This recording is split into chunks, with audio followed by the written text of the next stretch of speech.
देवी बालार्पणावधूतान्नः ओम राम परमात्मा श्री परमेश्वर स्वामी देवता अन्नपूर्णेश्वरी देवताभ्यो प्राणां उच्छ्वास निश्वास रूपेण बहिरागत्य अस्मिन् बिम्बे पंचवक्त्रायमां सदाशिवायमां विश्वेश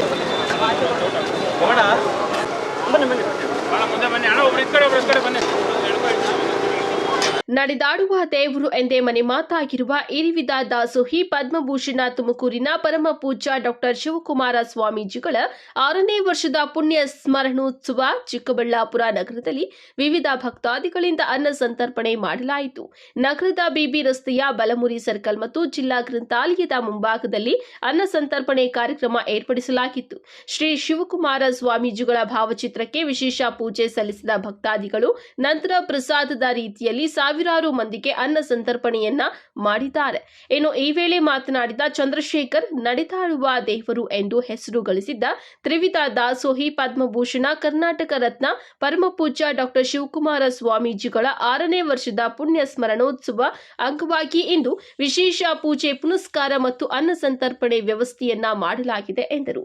ಈ ದಿನ ವಿಶೇಷತೆ ಏನಂದ್ರೆ ಡಾಕ್ಟರ್ ಶ್ರೀ ಶ್ರೀ ಶಿವಕುಮಾರ ಮಹಾಸ್ವಾಮೀಜಿಯವರ 6ನೇ ಪುಣ್ಯ ಸ್ಮರಣವನ್ನು ಮರೆಸುತ್ತಾ ಆ ಒಂದು ದಿನ ಭಕ್ತಾದಿಗಳೆಲ್ಲರಿಗೂ ಪ್ರಸಾದ ವಿನಿಯೋಗನ ಇಟ್ಕೊಂಡಿದ್ದೇವೆ.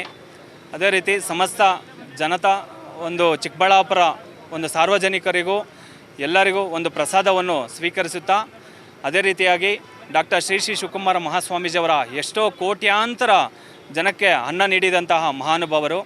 ಆದ್ದರಿಂದ ಅವರನ್ನು ಸ್ಮರಿಸುತ್ತಾ ಇದೇ ಒಂದು ದಾನ ಧರ್ಮ ಎಲ್ಲರಲ್ಲೂ ಬರಲಿ, ದಾನಿಗಳ ಮುಖಾಂತರ ತಗೊಂಡು ನಾವು ಪ್ರಸಾದ ವಿನಿಯೋಗನೆ ಮಾಡ್ತಾ ಇದ್ದೇವೆ.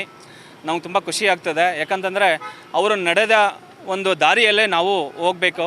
ಈಗ ದಾನ ಧರ್ಮ ಮಾಡೋದಕ್ಕೆ ತುಂಬ ಜನ ಈಗ ಇದು ಮಾಡ್ತಾರೆ. ಆದ್ದರಿಂದ ಎಲ್ಲ ದಾನಿಗಳಲ್ಲೂ ಒಂದು ಅನ್ನದ ಋಣ ಇರಲಿ ಅಂತ ಹೇಳ್ಬಿಟ್ಟು ಈಗ 6ನೇ ಪುಣ್ಯ ಸ್ಮರಣೋತ್ಸವ ಪರವಾಗಿ ಪ್ರಸಾದ ವಿನಿಯೋಗನೆಯನ್ನು ಇಟ್ಕೊಂಡಿದ್ದೇವೆ. ಡಾಕ್ಟರ್ ಶ್ರೀ ಶ್ರೀ ಶಿವಕುಮಾರ ಮಹಾಸ್ವಾಮೀಜಿಯವರ ಒಂದು ಆಶೀರ್ವಾದ ಒಂದು ಚಿಕ್ಕಬಳ್ಳಾಪುರ ಜನತೆ ಪರವಾಗಿ ಇರಲಿ. ಇದೇ ರೀತಿ ವರ್ಷ ಇದೇ ರೀತಿ ಕಂಟಿನ್ಯೂ ಮಾಡೋಣ ಅಂತೇಳ್ಬಿಟ್ಟು ನಾವು ಮೊನ್ನೆನೇ ಎಲ್ಲ ಒಂದು ಕಮಿಟಿಯಲ್ಲಿ ಮಾತಾಡ್ಕೊಂಡಿದ್ದೀವಿ. ಒಂದು ಟೈಮ್ ನಾವು ಪ್ರಸಾದ ಪುಣ್ಯ ಸ್ಮರಣೆಯಲ್ಲಿ ಬರೀ ಇಷ್ಟರಲ್ಲೇ ನಾವು ಪ್ರಸಾದ ಅನ್ನೋದು ಆಗಬಾರ್ದು. ಇನ್ನು ನಮ್ಮ ದೇಶದಲ್ಲಿ ಅನೇಕ ಗಣ್ಯರು ಇದ್ದಾರೆ. ಅವರನ್ನು ಸಮೇತ ಸ್ಮರಿಸುತ್ತಾ ಈ ಒಂದು ಕಾರ್ಯಕ್ರಮಗಳು ಎಚ್ಚೆತ್ತವಾಗಿ ಮಾಡಲಿ ಅಂತ ನಾನು ಭಾವಿಸುತ್ತಿದ್ದೇನೆ. ಕಳವಾರ ಅರುಣ್, MMTV ನ್ಯೂಸ್, ಚಿಕ್ಕಬಳ್ಳಾಪುರ.